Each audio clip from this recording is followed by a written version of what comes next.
नमस्कार दोस्तों। दोस्तों आज हम इस वीडियो में डिस्कस करने वाले हैं बिहार दरोगा के प्रीवियस ईयर सवालों को। ठीक है दोस्तों, तो वीडियो को पूरा देखिएगा। अगर आप चैनल पे नए हैं तो प्लीज सब्सक्राइब कीजिएगा। तो चलिए शुरू करते हैं आज का सबसे पहला सवाल से। तो बिहार दरोगा के प्रीवियस ईयर सवालों को डिस्कस करेंगे। सबसे पहला सवाल है दोस्तों आपके सामने। तो सबसे पहला सवाल है दोस्तों आपके सामने। सबसे पहला सवाल क्या कर रहा है? सबसे पहला सवाल है कि सतरिया किस राज्य की शास्त्रीय नृत्य शैली है? दोस्तों याद रखिएगा कि सतरिया जो है ये असम राज्य का शास्त्रीय नृत्य शैली है। ठीक है, याद रखिएगा कि सतरिया जो है ये असम राज्य का शास्त्रीय नृत्य शैली है दोस्तों। ठीक है, अगला सवाल है दोस्तों कि भारत का प्रथम उर्वरक संयंत्र स्थापित किया गया था। दोस्तों याद रखिए कि भारत का जो प्रथम उर्वरक संयंत्र स्थापित किया गया था ये सिंदरी में किया गया था। कहाँ किया गया था? तो सिंदरी में भारत का प्रथम उर्वरक संयंत्र स्थापित किया गया था दोस्तों। ठीक है, चलिए अगला सवाल देखते हैं। 3 नंबर सवाल। 3 नंबर सवाल आपके सामने दोस्तों। 3 नंबर सवाल कह रहा है कि किसी तत्व के समस्थानिक से तात्पर्य है। याद रखिएगा कि किसी तत्व के समस्थानिक से क्या तात्पर्य है?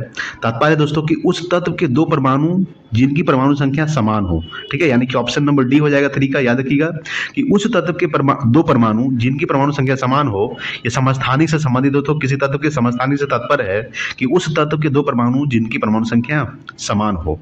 ठीक है, अगला सवाल देखेंगे 4 नंबर सवाल। देखिए दोस्तों 4 नंबर सवाल आपके सामने है कि निम्नलिखित में से किस सिख गुरु ने गुरुमुखी लिपि की शुरुआत की थी? दोस्तों याद रखिएगा कि किस सिख गुरु ने गुरुमुखी लिपि की शुरुआत की थी? तो गुरु अंगद देव। याद रखिएगा कि गुरु अंगद देव ने गुरुमुखी लिपि की शुरुआत की थी, ये आपको ध्यान रखना है। अगर हम बात करते हैं कि गुरु नानक का जन्म कब हुआ था? दोस्तों याद रखिएगा कि गुरु नानक का जो जन्म हुआ था ये 1469 ईस्वी को हुआ था। आपको ध्यान रखना है कि 1469 को गुरु नानक जी का जन्म हुआ था।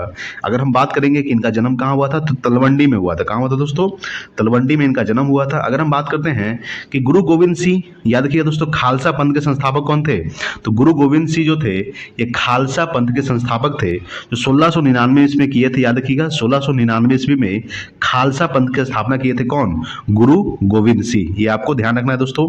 तो गुरु गोविंद सिंह 1699 ईस्वी में खालसा पंथ की स्थापना किए थे, ये भी आपको ध्यान रखना है। अगर हम बात करते हैं गुरु अर्जुन देव के बारे में दोस्तों, तो गुरु अर्जुन देव का हत्या किसने करवाया था? आपको ध्यान रखना है कि कौन सा मुगल शासक ने गुरु अर्जुन देव का हत्या करवाया था? याद रखिएगा तो जहांगीर ने करवाया था दोस्तों। याद रखिएगा कि जहांगीर जो मुगल शासक था उसने गुरु अर्जुन देव का हत्या करवाया था। अगर हम बात करते हैं कि किस सिख गुरु ने, ठीक है दोस्तों, याद रखिएगा कि किस सिख गुरु को औरंगजेब ने हत्या किया था दोस्तों?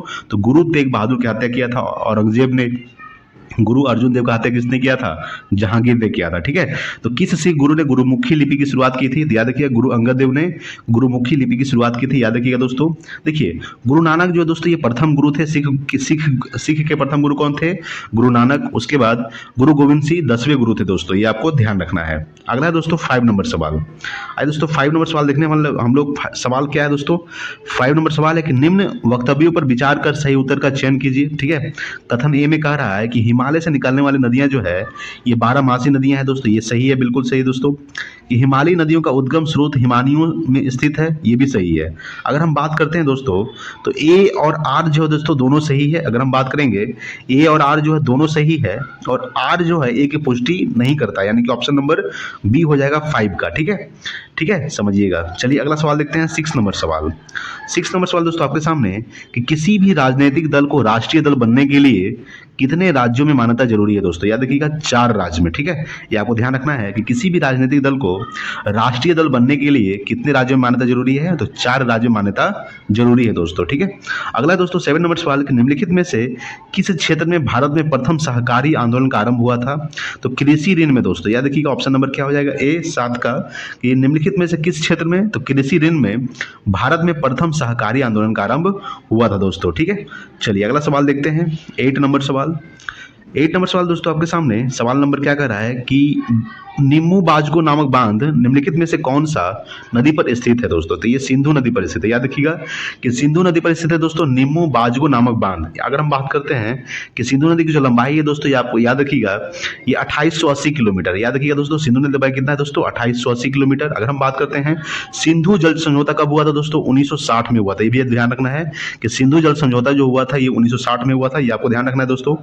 अगर हम बात करते हैं दोस्तों कि पेरियार नदी कहाँ बहती है दोस्तों? तो ये केरल में बहती है, ये आपको ध्यान रखना है। ठीक है, तो निम्मू बाजगो नामक बांध जो है ये निम्नलिखित में से कौन सी नदी पर स्थित है? ये सिंधु नदी पर स्थित है दोस्तों। किस नदी पर?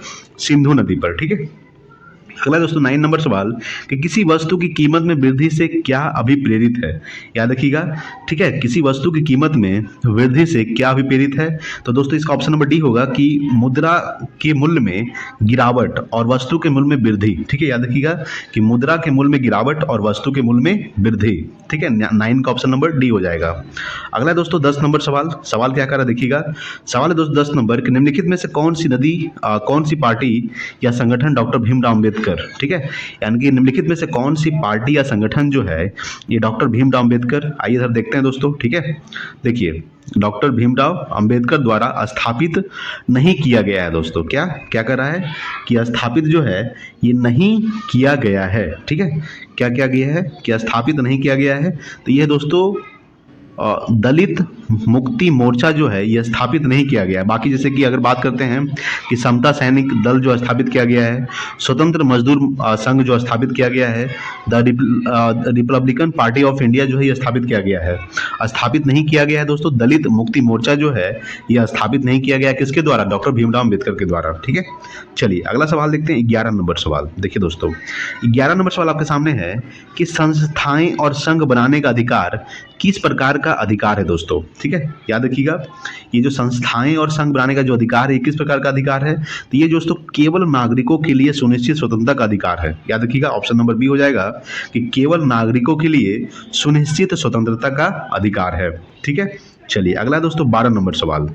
देखिए 12 नंबर सवाल क्या कर रहा है आपके सामने।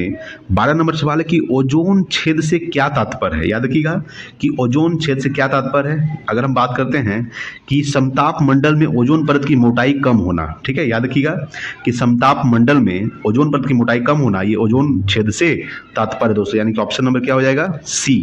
ठीक है, अगला दोस्तों 13 नंबर सवाल कि संयुक्त राष्ट्र संघ दिवस कब मनाया जाता है दोस्तों। याद रखिएगा 24 अक्टूबर। यानी कि बात करते हैं कि यूएनओ का स्थापना कब हुआ था। यूएनओ यूनाइटेड नेशंस ऑर्गेनाइजेशन, इसका स्थापना हुआ था 24 अक्टूबर 1945 को। ठीक है, इसीलिए 24 अक्टूबर को संयुक्त राष्ट्र संघ दिवस मनाया जाता है, ये आपको ध्यान रखना है।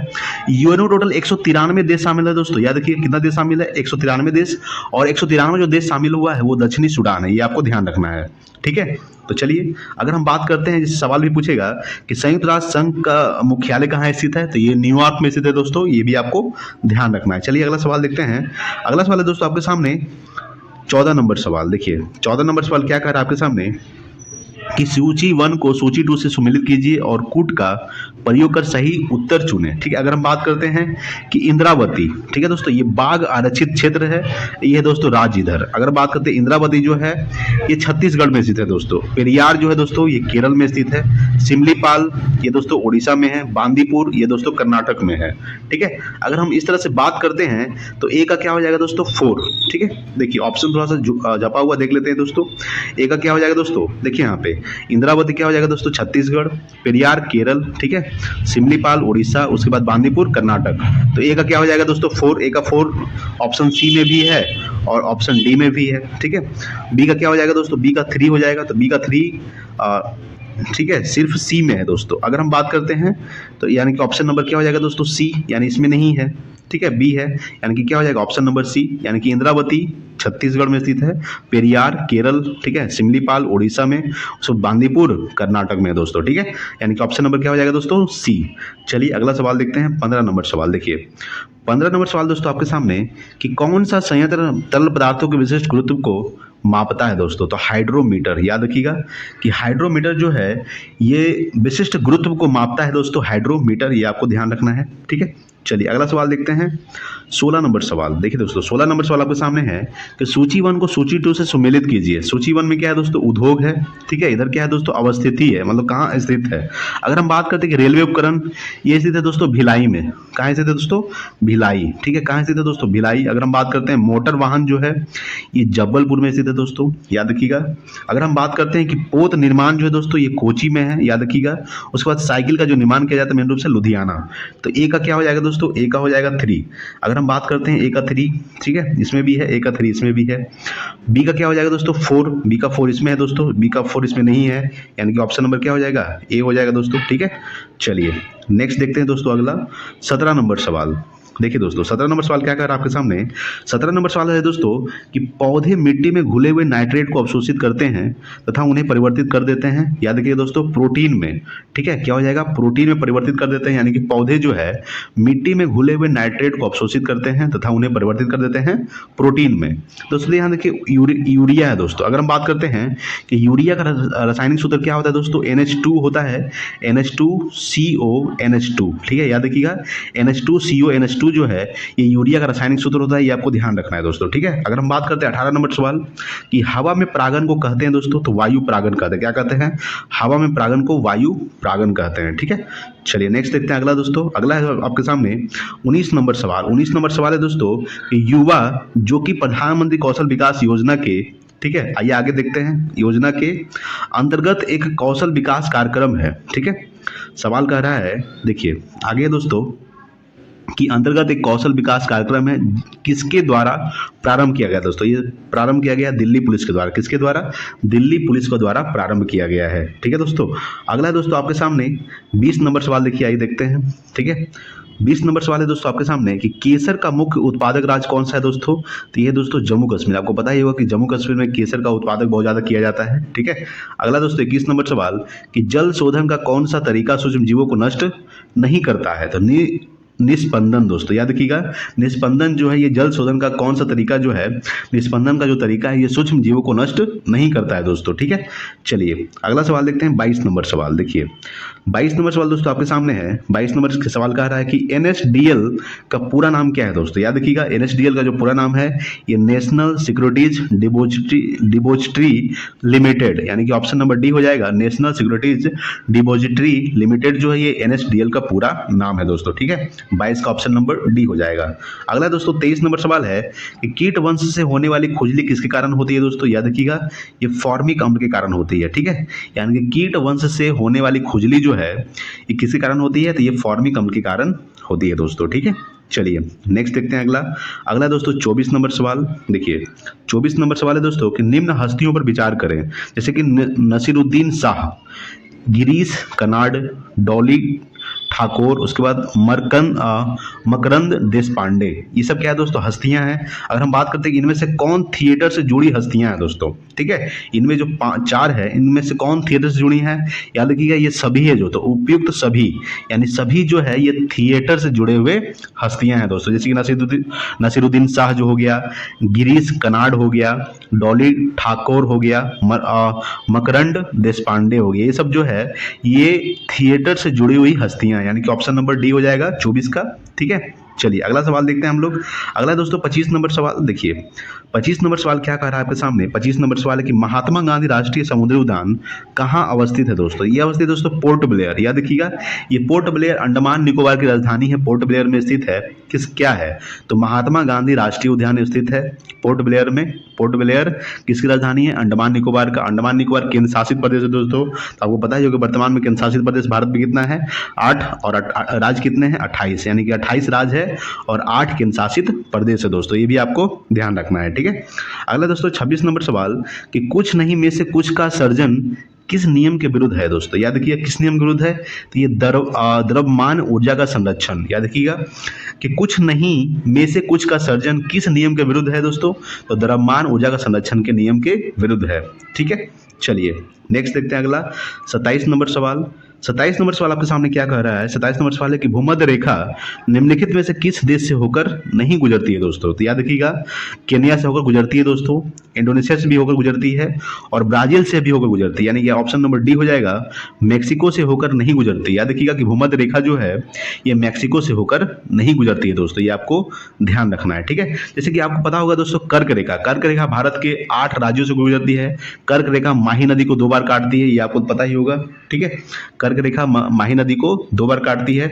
उसके बाद मकर रेखा जो है ये लिम्पोपो नदी को 2 बार काटती है और भूमध्य रेखा जो है दोस्तों ये कांगो नदी को, ठीक है, याद रखिएगा कांगो नदी को 2 बार काटती है, ये भी आपको ध्यान रखना है। ठीक है, तो भूमध्य रेखा मैक्सिको से होकर नहीं गुजरती है दोस्तों। ठीक है, अगला दोस्तों 28 नंबर सवाल है कि विश्व के इतिहास में पहली परमाणु आपदा कब हुई थी, तो आपको पता ही होगा कि 6 अगस्त 1945 को, ठीक है, अमेरिका ने जापान के ऊपर यानी कि हिरोशिमा के ऊपर 6 अगस्त 1945 को परमाणु बम गिराया था, जिसका परमाणु बम का क्या नाम था, लिटिल बॉय। दूसरा जो गिराया गया था 9 अगस्त 1945 को, उसका नाम था फैटमैन। जो नागासाकी पर गिराया गया था दोस्तों। तो विश्व के इतिहास में पहली बार परमाणु बम कब गिराया गया था? 6 अगस्त 1945। ठीक है, चलिए। और दूसरा जो गिराया गया था वो 3 दिन के बाद यानी 9 अगस्त 1945 को गिराया गया था। ठीक है, अगला है दोस्तों 29 नंबर सवाल। समझिएगा 29 नंबर सवाल क्या कह रहा है। 29 नंबर सवाल है कि हस्तांतरण मूल्य का संबंध निम्न में से किससे है दोस्तों? तो याद रखिएगा, कर एवं लेखांकन से है, यानी कि ऑप्शन नंबर सी हो जाएगा। कर एवं लेखांकन से है हस्तांतरण का मूल का संबंध। ठीक है, यानी कि 29 का ऑप्शन नंबर सी। अगला दोस्तों 30 नंबर सवाल कि भारत के किस राज्य में सर्वाधिक सिंचाई ट्यूबवेल द्वारा की जाती है दोस्तों? तो याद रखिएगा, जैसे कि ऑप्शन क्या है, मध्य प्रदेश, बिहार, यानी कि ट्यूबवेल के द्वारा सबसे ज्यादा सिंचाई की जाती है। आइए और ऑप्शन देखते हैं, 2 ऑप्शन ऊपर है दोस्तों, देख लेते हैं उसको। ठीक है, देखिए यहाँ पे ऑप्शन उत्तर प्रदेश भी है दोस्तों और राजस्थान भी है। इसका जो आंसर हो जाएगा दोस्तों ये उत्तर प्रदेश हो जाएगा, यानी कि सबसे ज्यादा सिंचाई जो ट्यूबवेल से उत्तर प्रदेश में किया जाता है। कहाँ किया जाता है? उत्तर प्रदेश में। ठीक है, अगला दोस्तों 31 नंबर सवाल कि गौतम बुद्ध के संवादों की भाषा क्या थी दोस्तों? तो ये पाली थी, याद रखिएगा। यानी कि गौतम बुद्ध के संवादों की जो भाषा थी, जो भी भाषाओं में जो भी उपदेश देते थे वो पाली भाषा में देते थे। आपको पता है वो गौतम बुद्ध का जन्म हुआ था 563 ईसा पूर्व में। कहाँ हुआ था? तो लुम्बिनी नामक ग्राम में हुआ था दोस्तों, ये 563 में, और 483 में इनका मृत्यु हो गया था दोस्तों। कहाँ हुआ था? तो कुशीनगर में, उत्तर प्रदेश में हुआ था। सबसे ज्यादा उपदेश कहाँ दिए थे? श्रावस्ती में। प्रथम उपदेश कहाँ दिए थे? सारनाथ में। ठीक है दोस्तों, बहुत सारा सवाल गौतम बुद्ध से जुड़ा हुआ सवाल है दोस्तों जो एग्जाम में पूछता है। गौतम बुद्ध के बारे में पढ़ लीजिएगा। ठीक है दोस्तों, बढ़िया से एक बार। ठीक है, अगला दोस्तों 32 नंबर सवाल कि विश्व एड्स दिवस कब मनाया जाता है दोस्तों? यानी कि किस तारीख को मनाया जाता है? याद रखिएगा 1 दिसंबर को मनाया जाता है। याद रखिएगा 1 दिसंबर को विश्व एड्स दिवस मनाया जाता है, आपको ध्यान रखना है। 12 जनवरी को दोस्तों याद रखिएगा, 12 जनवरी को क्या मनाया जाता है? ठीक है, राष्ट्रीय युवा दिवस। ठीक है, अंतर्राष्ट्रीय युवा दिवस 12 अगस्त को मनाया जाता है और राष्ट्रीय युवा दिवस 12 जनवरी को मनाया जाता है। 1 मई को मजदूर दिवस मनाया जाता है दोस्तों। ठीक है, सॉरी दोस्तों, 1 मई का नहीं, 31 मई को मजदूर दिवस मनाया जाता है। ठीक है, अगर हम बात करते हैं कि विश्व एड्स दिवस 1 दिसंबर को मनाया जाता है। अगर हम बात करते हैं एड्स, AIDS ऐसे लिखा जाता है दोस्तों इंग्लिश में। अगर हम बात करते हैं कि एड्स का फुल फॉर्म क्या होता है? Acquired amino deficiency syndrome. याद रखिएगा कि एक्वायर्ड अमीनो डिफिशिएंसी सिंड्रोम ये एड्स का फुल फॉर्म होता है। और एड्स के जांच के लिए एलिसा टेस्ट किया जाता है। सबसे पहले दोस्तों कौन सा टेस्ट किया जाता है? एलिसा टेस्ट किया जाता है। HIV से होता है दोस्तों, HIV ह्यूमन अमीनो वायरस। ठीक है, याद रखिएगा HIV के द्वारा ही एड्स का पता लगाया जाता है। तो ह्यूमन अमीनो वायरस HIV का फुल फॉर्म होता है। ठीक है, चलिए अगला देखते हैं 33 नंबर सवाल। 33 नंबर सवाल आपके सामने है कि निम्नलिखित में से कौन रक्षा मंत्रालय का विभाग है दोस्तों? याद रखिएगा रक्षा विभाग ये है दोस्तों। रक्षा अनुसंधान एवं विकास विभाग ये भी है दोस्तों। रक्षा उत्पादन विभाग ये भी है। रक्षा वित्त विभाग ये नहीं है दोस्तों। यानी कि option number A, B, C ये तीनों हो जाएगा। हम देखते हैं कि नीचे दिए गए कोड का प्रयोग कर सही उत्तर दीजिए। यानी कि ऑप्शन नंबर B हो जाएगा, A, B और C, यानी कि जो तीनों है। ठीक है, एंड रक्षा विभाग, रक्षा अनुसंधान एवं विकास विभाग, रक्षा उत्पादन विभाग ये तीनों क्या है दोस्तों? रक्षा मंत्रालय का विभाग है। ठीक है, चलिए नेक्स्ट देखते हैं अगला 34 नंबर सवाल। 34 नंबर सवाल आपके सामने है दोस्तों कि निम्नलिखित में से किस शहर में बांग्लादेश द्वारा नया कूटनीतिक केंद्र खोला जाएगा? यानी कि डिप्लोमेटिक स्टेशन ये कहाँ खोला जाएगा दोस्तों? चेन्नई में। कहाँ खोला जाएगा? चेन्नई में जो है ये बांग्लादेश द्वारा नया कूटनीतिक केंद्र खोला जाएगा, डिप्लोमेटिक स्टेशन चेन्नई में। ठीक है, अगला दोस्तों 35 नंबर सवाल कि फुटबॉल में ध्यानचंद पुरस्कार 2017 से किसे सम्मानित किया गया दोस्तों? ये सम्मान किया गया है सैयद शाहिद हकीम को। याद रखिएगा सैयद शाहिद हकीम को फुटबॉल में ध्यानचंद पुरस्कार 2017 से सम्मानित किया गया है दोस्तों। ठीक है, चलिए नेक्स्ट देखते हैं अगला 36 नंबर सवाल। समझिएगा 36 नंबर सवाल क्या कह रहा है। 36 नंबर सवाल है कि बंगाल के विभाजन को रद्द किया गया था दोस्तों तो लॉर्ड हार्डिंग द्वारा। याद रखिएगा कि लॉर्ड हार्डिंग द्वितीय के द्वारा बंगाल विभाजन को रद्द किया गया था 1911 में। को ध्यान रखना है, बंगाल विभाजन प्रभावी कब हुआ था दोस्तों? तो 16 अक्टूबर 1905 को बंगाल विभाजन प्रभावी हुआ था और रद्द किया गया था 1911 में। आपको ध्यान रखना है 1911 में बंगाल विभाजन रद्द किया गया था। किसके द्वारा? तो लॉर्ड हार्डिंग द्वितीय के द्वारा बंगाल विभाजन को रद्द किया गया था दोस्तों, ये आपको ध्यान रखना है दोस्तों। ठीक है, अगला है दोस्तों 37 नंबर सवाल कि भारतीय रॉकेट से छोड़े गए विश्व के सबसे छोटे आंतरिक यान का नाम क्या है दोस्तों? तो स्प्राइटस। याद रखिएगा स्प्राइटस जो है ये भारतीय रॉकेट से छोड़े गए विश्व के सबसे छोटे आंतरिक यान का नाम है स्प्राइटस। ठीक है, चलिए नेक्स्ट देखते हैं अगला दोस्तों 38 नंबर सवाल। देखिए 38 नंबर सवाल आपके सामने है कि भारत में पहली बार किसने वार्षिक आय को अनुमानित किया था दोस्तों? याद रखिएगा दादा भाई नौरोजी ने किए थे। किसने किए थे? दादा भाई नौरोजी ने भारत में पहली बार वार्षिक आय को अनुमानित किए थे दोस्तों। ठीक है, ये आपको ध्यान रखना है। ठीक है, अगला दोस्तों 39 नंबर सवाल कि फ्रंटियर गांधी किसे कहा जाता है दोस्तों? तो खान अब्दुल गफ्फार खान को फ्रंटियर गांधी के नाम से या फिर सीमांत गांधी के नाम से भी जाना जाता है। फ्रंटियर गांधी या सीमांत गांधी के नाम से किसे जाना जाता है? तो खान अब्दुल गफ्फार खान को, ये आपको समझना है दोस्तों। चलिए अगला सवाल देखते हैं। अगला है 40 नंबर सवाल। देखिए 40 नंबर सवाल दोस्तों बहुत इंपॉर्टेंट सवाल है कि निम्नलिखित में से कौन सा संविधान संशोधन राष्ट्रपति को किसी भी मसले को पुनः विचार के लिए मंत्रिमंडल को भेजने की शक्ति प्रदान करता है? तो 40वां, ठीक है, कौन सा संविधान संशोधन? तो 40वां संविधान संशोधन जो है ये राष्ट्रपति को किसी भी मसले को पुनः विचार के लिए मंत्रिमंडल को भेजने की शक्ति प्रदान करता है दोस्तों। ठीक है, अगर हम बात करते हैं 42वां संविधान संशोधन कब हुआ था दोस्तों? ये 1976 में हुआ था। याद रखिएगा कि 42वां संविधान संशोधन 1976 में हुआ था। 44वां संविधान संशोधन कब हुआ था दोस्तों? ये 1978 में हुआ था। कब हुआ था? 1978 में 44वां संविधान संशोधन हुआ था। अगला दोस्तों 41 नंबर सवाल, आइए देखते हैं 41 नंबर सवाल क्या कह रहा है। 41 नंबर सवाल है दोस्तों आपके सामने कि सूची 1 को सूची 2 से मेल कीजिए और कुट में से सही उत्तर को चुनिए। संवैधानिक प्रावधान ये स्रोत है दोस्तों, यानी कि संवैधानिक जो प्रावधान है कहाँ से लिया गया है। ठीक है दोस्तों, ये हम समझेंगे। सबसे पहले अगर हम बात करते हैं मौलिक अधिकार, तो मौलिक अधिकार कहाँ से लिया गया आपको पता ही होगा, ये अमेरिका से लिया गया है। ठीक है दोस्तों, राज्य के नीति निर्देशक तत्व कहाँ से लिया गया दोस्तों? ये आयरिश यानी कि आयरलैंड से लिया गया, यानी कि बी का ऑप्शन नंबर क्या हो जाएगा? 3 हो जाएगा। संसदीय सरकार दोस्तों ये कहाँ से लिया गया है? अगर हम बात करते हैं कि संसदीय सरकार जो है, अगर हम बात करेंगे, देखिए दोस्तों यहाँ पे एक ऑप्शन भी है। अगर हम बात करें केंद्र राज्य संबंध, जैसे कि अमेरिका का अधिकार, ये का क्या हो जाएगा दोस्तों? अगर हम बात करें कि मौलिक अधिकार कहाँ से लिया गया है, ये अमेरिका से लिया गया है। ठीक है, उसके बाद बात करेंगे तो ए का 4 हो जाएगा। अगर हम बात करेंगे ए का 4 तो सभी में है। ठीक है, बी का क्या है दोस्तों? अगर हम देखते हैं, हम लोग यहाँ पे देखते हैं बी का, देखेंगे सबसे पहले तो बी का देखिए दोस्तों, अगर हम बात करेंगे बी का 41 का बी है तो राज्य के नीति निर्देशक तत्व, ठीक है, कहाँ से लिया गया है? आयरिश से लिया गया है, यानी कि बी का 3 हो जाएगा। आइए देखते हैं बी का 3 किसमें है। देखिए दोस्तों अगर हम बात करेंगे तो बी का 3 देखिए इसमें है, इसमें भी है। ठीक है, तो आइए समझते हैं। अगर हम लोग सी का देखते हैं, सी का क्या कह रहा है? संसदीय सरकार। संसदीय सरकार दोस्तों ब्रिटिश संविधान से लिया गया है, तो सी का 1 हो जाना चाहिए। तो आइए देखते हैं सी का 1 किस में है। तो देखिए दोस्तों सी का है 1। ठीक है, सी का 1 यानी कि ऑप्शन नंबर सी हो जाएगा। ठीक है, क्या हो जाएगा? ऑप्शन नंबर सी हो जाएगा। किसका? तो 41 का ऑप्शन नंबर सी हो जाएगा दोस्तों। ठीक है, चलिए अगला सवाल देखते हैं 42 नंबर सवाल। 42 नंबर सवाल है दोस्तों कि किसे भारत का नियंत्रक और महालेखा परीक्षक नियुक्त किया गया है दोस्तों?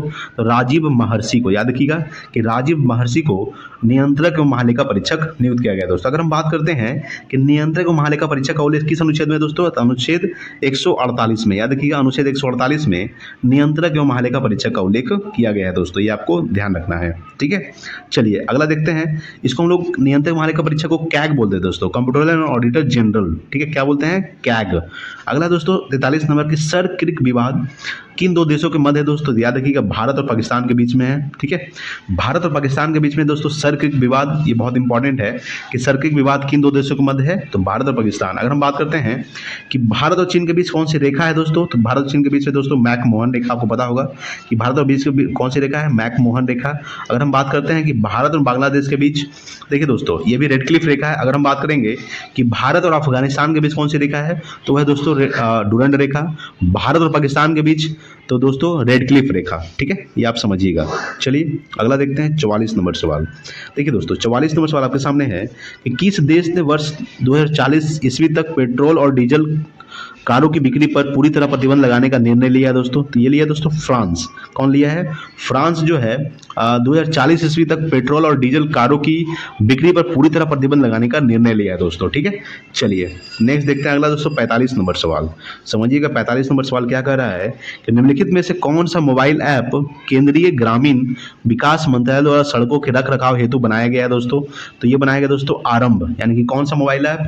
तो आरंभ जो मोबाइल ऐप है ये केंद्रीय ग्रामीण विकास मंत्रालय द्वारा सड़कों के रख रखाव हेतु बनाया गया है। ठीक है, चलिए अगला है 46 नंबर सवाल कि भारत के किस राज्य को यूएन पब्लिक सर्विस अवार्ड से सम्मानित किया गया दोस्तों? ये सम्मानित किया गया दोस्तों पश्चिम बंगाल को। किसको किया गया है? पश्चिम बंगाल को सम्मानित किया गया है।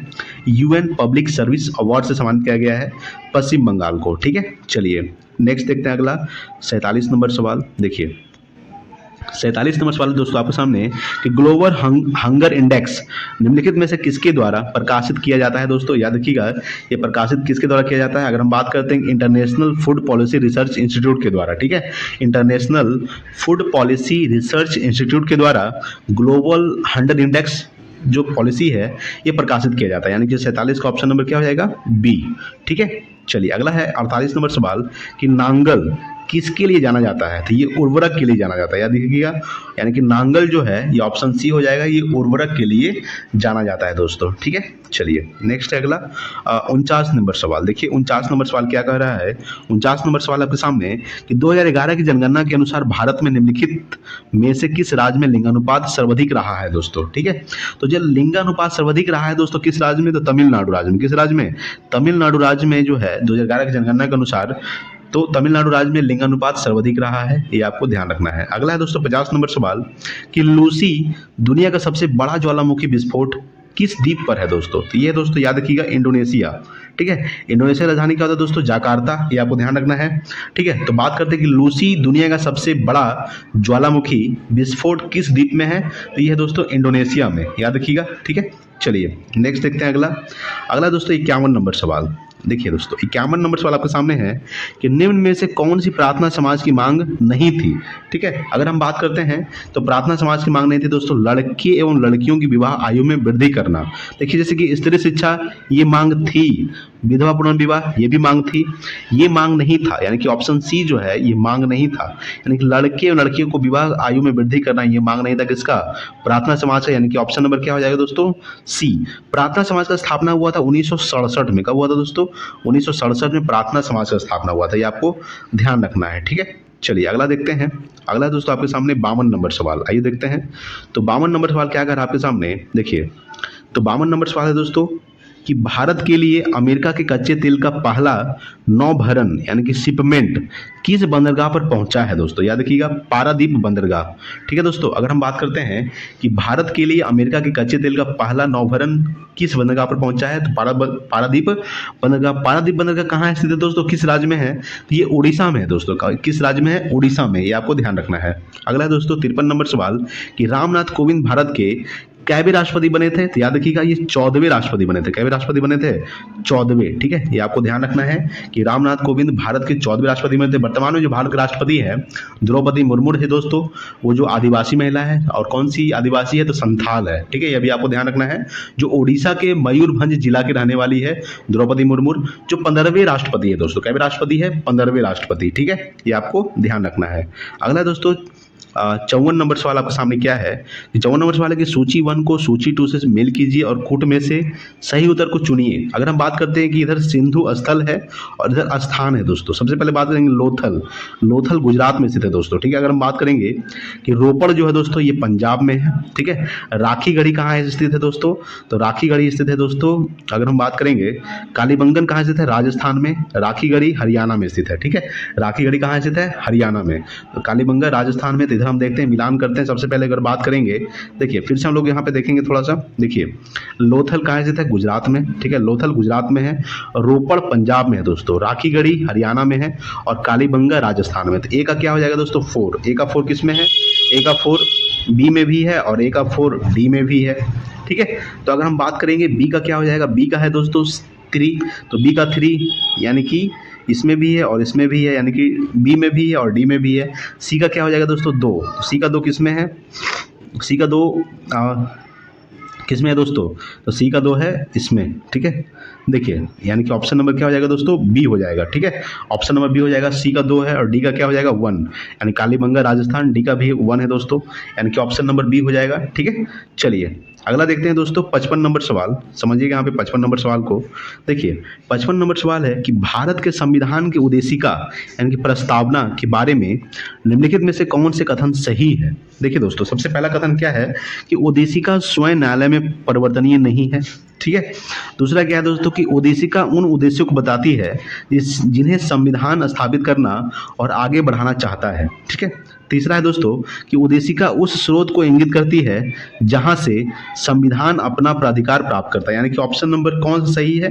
तो ये देखिए दोस्तों तीनों सही, यानी कि ए, बी और सी जो है ये तीनों सही है। ठीक है, ये आपको ध्यान रखना है। 55 का ऑप्शन नंबर ए हो जाएगा दोस्तों। ठीक है, अगला दोस्तों 56 नंबर सवाल देखिए यहाँ पे। 56 नंबर सवाल क्या कह रहा है? 56 नंबर सवाल है कि निम्नलिखित में से कौन सा कथन पेटेंट के संदर्भ में सही नहीं है? ठीक है, तो सबसे पहला ऑप्शन पढ़ते हैं कि पेटेंट एक विशिष्ट प्रकार का अधिकार है जो किसी आविष्कार, कोई उत्पादन या प्रक्रिया जो किसी भी कार्य को नए तरीके से करना है और करने के लिए प्रदान किया जाता है, यानी कि ऑप्शन नंबर ए बिल्कुल सही है दोस्तों। ठीक है, ये क्या पूछ रहा है यहाँ पे? सही नहीं पूछ रहा है, यानी कि ऑप्शन नंबर ए सही है। पेटेंट अपने मालिक को उसके आविष्कार की सुरक्षा प्रदान करता है, ये भी सही है दोस्तों। वह अनंत समय के लिए किया जाता है, नहीं दोस्तों, यानी कि ऑप्शन नंबर सी हो जाएगा। क्या पूछ रहा है? सही नहीं है, यानी कि ऑप्शन नंबर सी हो जाएगा। वह अनंत समय के लिए नहीं किया जाता है। ठीक है, यानी कि 56 का ऑप्शन नंबर सी हो जाएगा। ठीक है, अगला देखते हैं दोस्तों 57 नंबर सवाल। 57 नंबर सवाल है कि ब्रह्मपुत्र नदी अपने स्रोत से लेकर डेल्टा तक गुजरती है, यानी कि ब्रह्मपुत्र नदी किस देश में बहती है दोस्तों? याद रखिएगा, सबसे पहले बात करेंगे कि चीन में बहती है, भारत में बहती है, बांग्लादेश में बहती है। ठीक है, यानी कि ऑप्शन नंबर सी हो जाएगा, चीन, भारत और बांग्लादेश। ठीक है, चीन, भारत और बांग्लादेश में बहती है ब्रह्मपुत्र नदी। ब्रह्मपुत्र नदी की लंबाई है दोस्तों 2900 किलोमीटर। कितना है दोस्तों? 2900 किलोमीटर। ब्रह्मपुत्र नदी को तिब्बत में सांगपो के नाम से जाना जाता है। याद रखिएगा कि आपको पता ही है दोस्तों कि चीन जो है तिब्बत में कब्जा कर रखा है। ठीक है, तो तिब्बत जो है ये चीन के एरिया में ही आता है। तो ब्रह्मपुत्र नदी तिब्बत की मानसो झील से निकलती है। ठीक है, तो ब्रह्मपुत्र नदी जो है तिब्बत में सांगपो के नाम से जाना जाता है। और सबसे पहले ब्रह्मपुत्र नदी भारत के अरुणाचल प्रदेश में प्रवेश करती है, और अरुणाचल प्रदेश में ब्रह्मपुत्र नदी को दिहांग के नाम से जाना जाता है। क्या नाम से? दिहांग के नाम से जाना जाता है दोस्तों। ठीक है, ये आपको ध्यान रखना है। अगर हम बात करते हैं कि ब्रह्मपुत्र नदी की लंबाई है 2900 किलोमीटर। ठीक है दोस्तों, देखिए दोस्तों, ब्रह्मपुत्र नदी पर एक असम में द्वीप बंदी जिसका नाम है माजुली द्वीप। ब्रह्मपुत्र नदी को बांग्लादेश में जमुना के नाम से जाना जाता है। याद रखिएगा कि जब ब्रह्मपुत्र नदी बांग्लादेश में प्रवेश करती है तो बांग्लादेश में जमुना के नाम से जाना जाता है, ये भी आपको ध्यान रखना है। उसके बाद ब्रह्मपुत्र नदी बंगाल की खाड़ी में जाकर गिर जाती है। ठीक है, अगला दोस्तों 58 नंबर सवाल कि निम्नलिखित में से कौन सा देश भारत की सीमा से नहीं लगता है? चीन तो लगता ही है दोस्तों। बर्मा यानी कि म्यांमार। देखिए, म्यांमार का पुराना नाम क्या है दोस्तों? बर्मा, ये आपको ध्यान रखना है। म्यांमार को बर्मा कहा जाता था। ठीक है, तो बर्मा भी लगता ही है। उसके बाद भूटान तो लगता ही है, ताइवान नहीं लगता है दोस्तों, यानी कि ऑप्शन नंबर बी हो जाएगा। ठीक है, तो कौन सा देश भारत की सीमा से नहीं लगता है? तो ताइवान जो भारत की सीमा से नहीं लगता है। अगला दोस्तों देखेंगे 59 नंबर सवाल। देखिएगा 59 नंबर सवाल क्या कह रहा है दोस्तों? 59 नंबर सवाल आपके सामने है कि यूनेस्को का डायरेक्टर जनरल कौन है दोस्तों? याद रखिएगा कि यूनेस्को का जो डायरेक्टर जनरल है, याद रखिएगा आंद्रे ओजोले है। कौन है? आंद्रे ओजोले जो दोस्तों यूनेस्को का डायरेक्टर जनरल है। यूनेस्को देखिए दोस्तों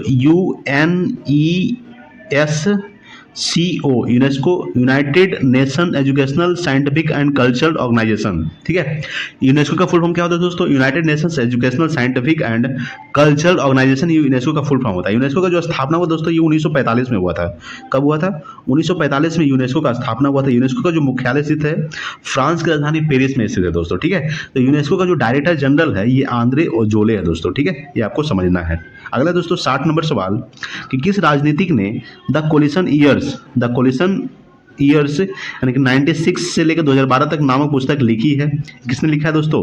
ये लिखा है प्रणब मुखर्जी। कौन लिखे हैं? प्रणब मुखर्जी। ठीक है, चलिए नेक्स्ट देखते हैं अगला सवाल 61 नंबर सवाल। 61 नंबर सवाल है दोस्तों कि लोकतंत्र के बारे में निम्न कथनों पर विचार करें। सबसे पहला है कि इनमें लोगों द्वारा निर्वाचित सरकार का गठन होता है। ठीक है, लोकतंत्र में वर्तमान में सत्तासीन लोगों के हारने की संभावना काफी होती है। प्रत्येक मत का मूल्य एक ही होता है दोस्तों। ठीक है, तो ये क्या हो जाएगा दोस्तों? ये सब तीनों सही है। ठीक है, अगर हम बात करते हैं ऑप्शन नंबर बी हो जाएगा, ए बी सी, यानी कौन सा सही है? तीनों सही है। इनमें लोगों द्वारा निर्वाचित सरकार का गठन होता ही है। लोकतंत्र में वर्तमान में सत्तासीन लोगों के हारने की संभावना काफी होती है। प्रत्येक मत का मूल्य एक ही होता है दोस्तों, यानी कि ऑप्शन नंबर बी हो जाएगा।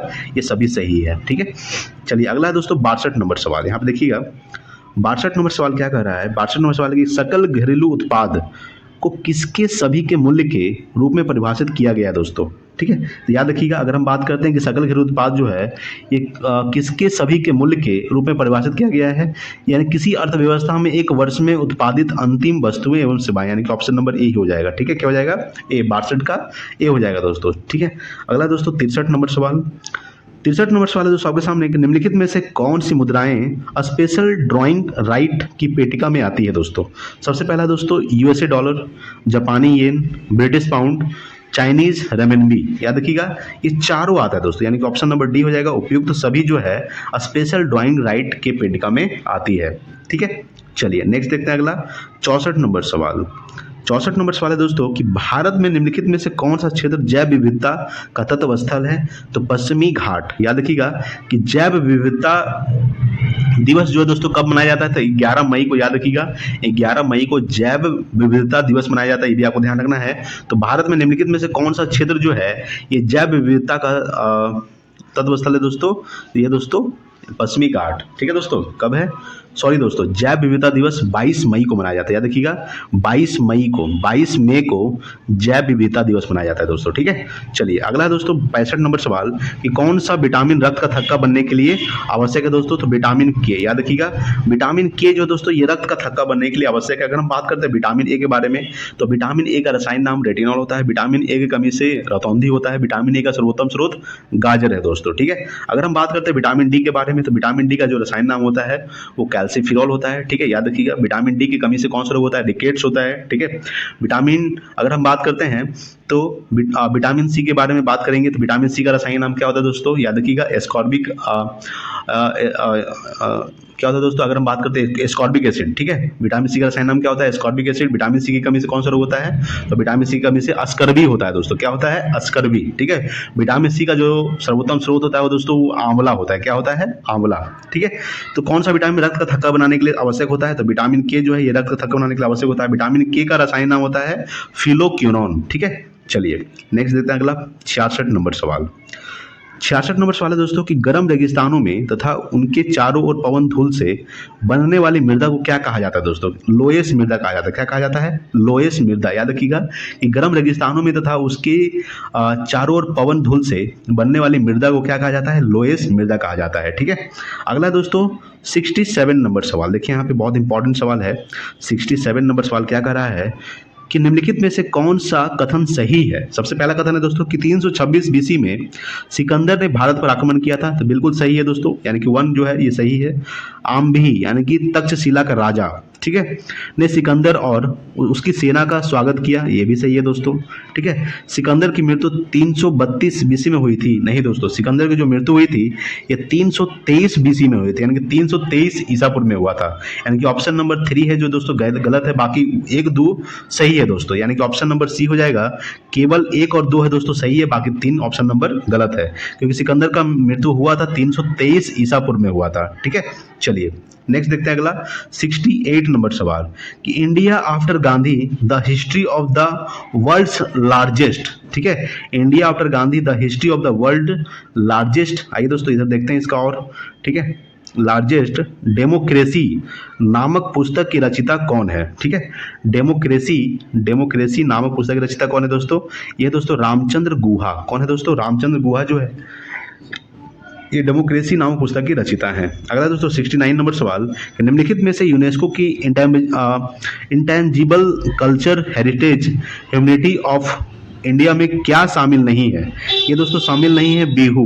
क्या शामिल नहीं है? बिहू जो है ये असम का है दोस्तों, याद रखिएगा ये असम का है। ठीक है, बिहू क्या है दोस्तों? असम का है। अगर हम बात करते हैं कि यूनेस्को के इंटेंजिबल कल्चरल हेरिटेज में इंडिया में क्या शामिल नहीं है दोस्तों? तो बिहू शामिल नहीं है दोस्तों। ठीक है, ऑप्शन नंबर सी हो जाएगा 69 का। अगला दोस्तों 70 नंबर सवाल देखेंगे हम लोग। 70 नंबर सवाल है दोस्तों आपके सामने कि 1926 ईस्वी में नौजवान भारत सभा किसके द्वारा बनाई गई थी? याद रखिएगा, यानी कि किसके द्वारा स्थापना किया गया था नौजवान भारत सभा 1926 में? तो भगत सिंह के द्वारा। किसके द्वारा? तो भगत सिंह के द्वारा नौजवान भारत सभा का स्थापना किया गया था 1926 में। भगत सिंह, सुखदेव और राजगुरु को फांसी कब दिया गया था? 23 मार्च 1931 को। ये आपको ध्यान रखना है। ठीक है, 23 मार्च 1931 को भगत सिंह, सुखदेव और राजगुरु को फांसी दिया गया था।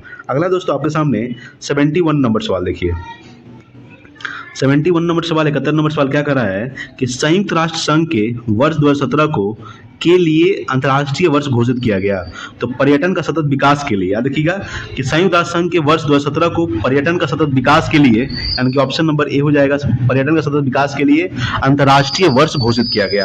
तो संयुक्त राष्ट्र संघ का मुख्यालय कहाँ स्थित है? याद रखिएगा इसका जो मुख्यालय स्थित है संयुक्त राष्ट्र संघ का, यानी कि यूएनओ का, ये स्थित है दोस्तों वाशिंगटन डीसी, न्यूयॉर्क में स्थित है दोस्तों। कहाँ स्थित है? न्यूयॉर्क में। अगर हम बात करते हैं यूएनओ का स्थापना कब हुआ था संयुक्त राष्ट्र संघ का? 24 अक्टूबर 1945 में हुआ था। यह भी आपको ध्यान रखना है दोस्तों, ठीक है। चलिए अगला सवाल देखते हैं, 72 नंबर सवाल। 72 नंबर सवाल दोस्तों आपके सामने कि किताब उल हिंद, ठीक है, किताब उल हिंद पुस्तक किसके द्वारा लिखी गई है दोस्तों? ये अल-ब्रूनी के द्वारा लिखी गई। याद रखिएगा अल-ब्रूनी के द्वारा किताब उल हिंद नामक पुस्तक लिखी गई है, आपको ध्यान रखना है, ठीक है। चलिए दोस्तों अगला देखते हैं 73 नंबर सवाल।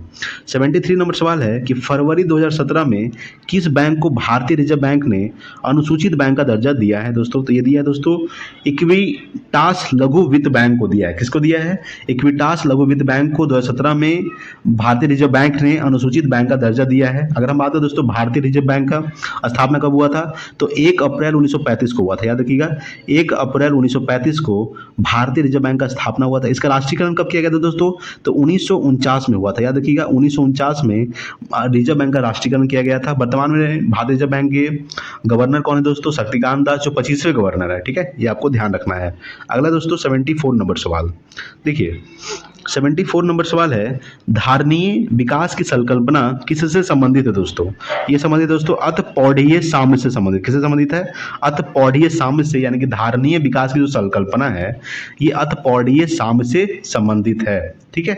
चलिए अगला देखते हैं 75 नंबर सवाल कि निम्नलिखित को सुमेलित कीजिए। देखिए दोस्तों 75 नंबर सवाल क्या कह रहा है कि निम्नलिखित को सुमेलित कीजिए। अगर हम बात करते हैं दोस्तों ये आश्रम है, ठीक है, इधर आयु है दोस्तों, जैसे कि ब्रह्मचर है, ये जो है दोस्तों जन्म से 25 वर्ष तक, गृहस्थ है दोस्तों ये 25 से 50 वर्ष तक, वानप्रस्थ दोस्तों ये 50 से 75 वर्ष तक, उसके बाद संन्यास है दोस्तों 75 से 100 वर्ष तक, यानी कि सब मिलान सही है दोस्तों, यानी कि ऑप्शन नंबर डी हो जाएगा। ए का 1, बी का 2, सी का 3, डी का 4, क्या हो जाएगा? ऑप्शन नंबर डी 75 का, ठीक है। चलिए अगला सवाल देखते हैं 76 नंबर सवाल। देखिए 76 नंबर सवाल दोस्तों आपके सामने, 76 नंबर सवाल क्या कर रहा है कि निम्नलिखित में से किन्हें ऊर्जा संग्रहण के लिए इस्तेमाल किया जा सकता है? संपीड़ित वायु को, स्प्रिंग को, या बैटरी को, या फिर संधारित्र को। याद रखिएगा ये चारों को किया जा सकता है, यानी कि ऑप्शन नंबर डी हो जाएगा। ए बी सी सभी, यानी किन्हें ऊर्जा संग्रहण के लिए इस्तेमाल किया जा सकता है? संपीड़ित वायु को भी किया जा सकता है, स्प्रिंग को, बैटरी को, और संधारित्र को भी किया जा सकता है, यानी कि 76 का ऑप्शन नंबर डी हो जाएगा, ठीक है।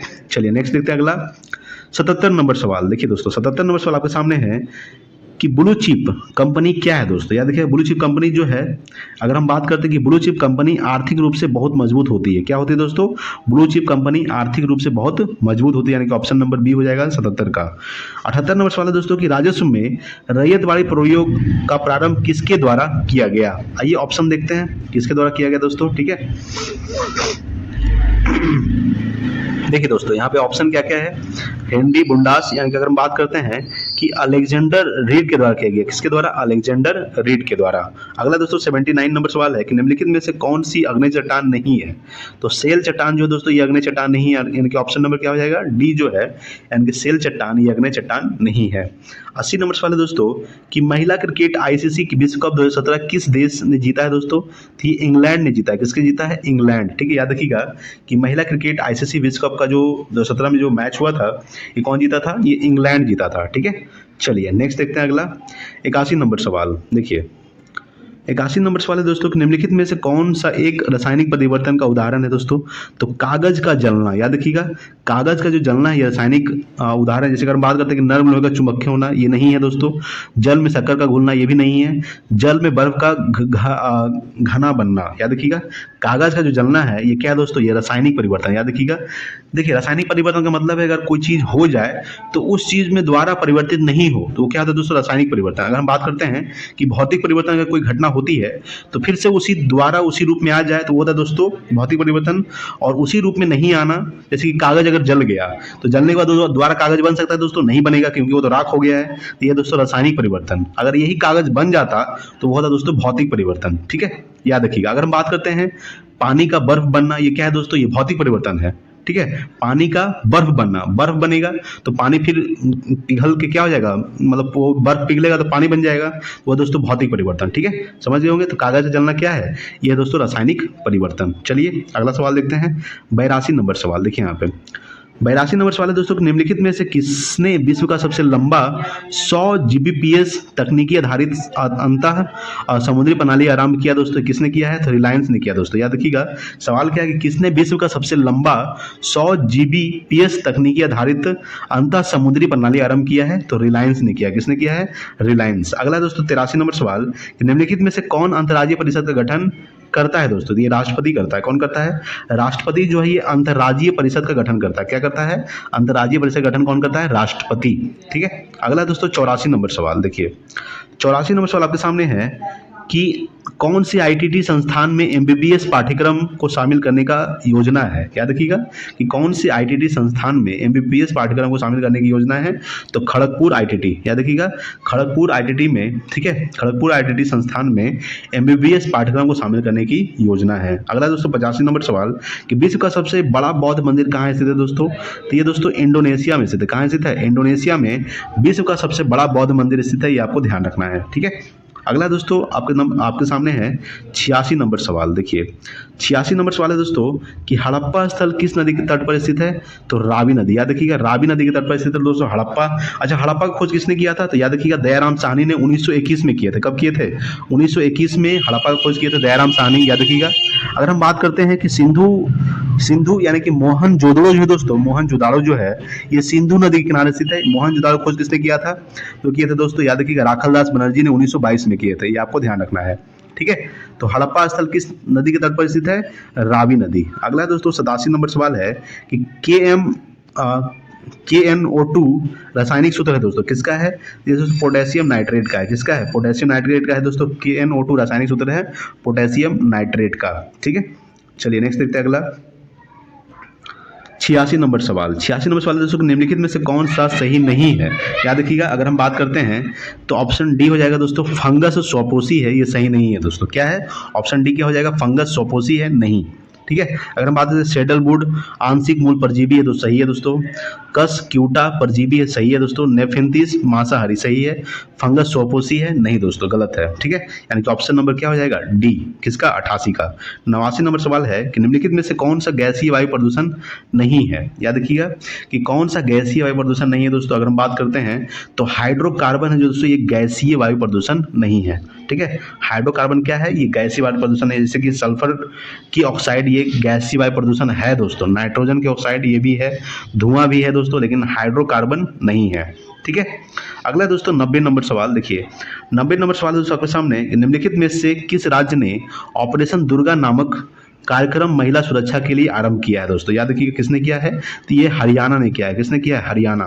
यानी कि किस राज्य ने ऑपरेशन दुर्गा नामक कार्यक्रम महिला सुरक्षा के लिए आरंभ किया है, तो हरियाणा ने किया है। अगला दोस्तों 91 नंबर सवाल कि सुनहरी यानी कि गोल्डन चावल है, तो क्या है दोस्तों, आइए ऑप्शन देखते हैं। ठीक है, देखिए दोस्तों, अगर हम बात करते हैं कि सुनहरी या फिर गोल्डन चावल है दोस्तों, तो क्या है, आइए देखते हैं ऑप्शन। तो अगर हम बात करते हैं, देखिए ये दोस्तों एक ट्रांसजेनिक चावल की किस्म है जिसमें कैरोटीन के लिए जीन तत्व उपलब्ध है दोस्तों। ठीक है, चलिए अगला दोस्तों 92 नंबर सवाल यानी कि 92 है। ठीक है, 92 सवाल क्या है कि नीति आयोग के उपाध्यक्ष कौन है दोस्तों। तो याद रखिएगा राजीव कुमार जो है ये नीति आयोग के उपाध्यक्ष है। अगर हम बात करते हैं नीति आयोग के अध्यक्ष कौन होते हैं, तो आपको ध्यान रखना है नीति आयोग के जो अध्यक्ष होते हैं वो भारत के प्रधानमंत्री होते हैं। नीति आयोग का स्थापना कब हुआ था, तो 1 जनवरी 2015 को नीति आयोग का स्थापना हुआ था और नीति आयोग के जो उपाध्यक्ष है राजीव कुमार है। ठीक है, अगला दोस्तों 93 नंबर कि भारत के राष्ट्रीय कैलेंडर का यह पहला मास है दोस्तों, तो चैत। याद रखिएगा चैत जो है ये भारत के राष्ट्रीय कैलेंडर का पहला मास है।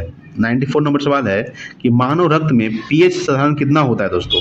ऑप्शन सी हो जाएगा 7.5 से 8 के बीच होता है। क्या होता है, 7.5 से 8 के बीच। ठीक है, चलिए अगला दोस्तों 95 नंबर सवाल आपके सामने है कि पुस्तक I too wide I do on reform, ठीक है, रिटोरिक एंड रिसॉल्व की रचयिता कौन है दोस्तों। याद रखिएगा रघुराम राजन है। कौन है, रघुराम राजन जो है what I do on reform rhetoric and resolve के रचयिता कौन है, रघुराम राजन। ठीक है, चलिए नेक्स्ट देखते हैं अगला 96 नंबर सवाल। 96 नंबर सवाल है कि जब जब एक अर्थव्यवस्था स्थिति दबावों से गुजर रही हो तो क्या उपाय अपनाने चाहिए। तो याद रखिएगा दोस्तों, प्रत्यक्ष करों को बढ़ा देना चाहिए। क्या करना चाहिए, तो प्रत्यक्ष करों को क्या करना चाहिए, बढ़ा देना चाहिए। क्या ऑप्शन नंबर केवल ए होगा, प्रत्यक्ष करों को बढ़ा देना चाहिए। यानी कि जब एक अर्थव्यवस्था स्थिति दबावों से गुजर रही हो तो क्या उपाय बनाने चाहिए, प्रत्यक्ष करों को बढ़ा देना चाहिए। यानी कि ऑप्शन नंबर 96 का ए हो जाएगा। आइए दोस्तों 97 नंबर देखते हैं। 97 नंबर सवाल क्या कह रहा है कि तेज क्या है दोस्तों। तो ये डिजिटल पेमेंट ऐप है। याद रखिएगा कि तेज क्या है, तो डिजिटल पेमेंट ऐप है तेज। ठीक है। 98 नंबर सवाल है दोस्तों कि निम्नलिखित में से कौन चंगेज खान का समकालीन था। याद रखिएगा, सुल्तान शमसुद्दीन इल्तुतमिश। याद रखिएगा ऑप्शन नंबर ए हो जाएगा। सुल्तान शमसुद्दीन इल्तुतमिश जो है ये चंगेज खान का समकालीन था। ठीक है। चलिए नेक्स्ट देखते हैं अगला 99 नंबर सवाल। उसके बाद 100 नंबर सवाल देखेंगे। 99 नंबर सवाल है दोस्तों कि NAFTA के सदस्य हैं दोस्तों। याद रखिएगा NAFTA के सदस्य हैं USA, कनाडा और मैक्सिको। ये तीनों है, यानी कि ऑप्शन नंबर ए हो जाएगा। ये तीनों जो है ये NAFTA के सदस्य है दोस्तों। ठीक है। अगला दोस्तों 100 नंबर सवाल है कि सर्वोच्च न्यायालय ने निजता के अधिकार को संविधान के किस मूलभूत अधिकार के अंदर दे रखा है दोस्तों, तो अनुच्छेद 21 के अंतर्गत रखा है। याद रखिएगा निजता का जो अधिकार है ये अनुच्छेद 21 के अंतर्गत है दोस्तों, ये आपको ध्यान रखना है। यानी कि 100 का ऑप्शन नंबर डी होगा दोस्तों। तो दोस्तों वीडियो कैसा लगा, अगर वीडियो अच्छा लगा तो प्लीज़ लाइक कीजिए दोस्तों, शेयर कीजिए अपने दोस्तों के पास। अगर चैनल पर नहीं तो प्लीज़ सब्सक्राइब कीजिएगा। Thanks for watching. जय हिंद, वंदे मातरम।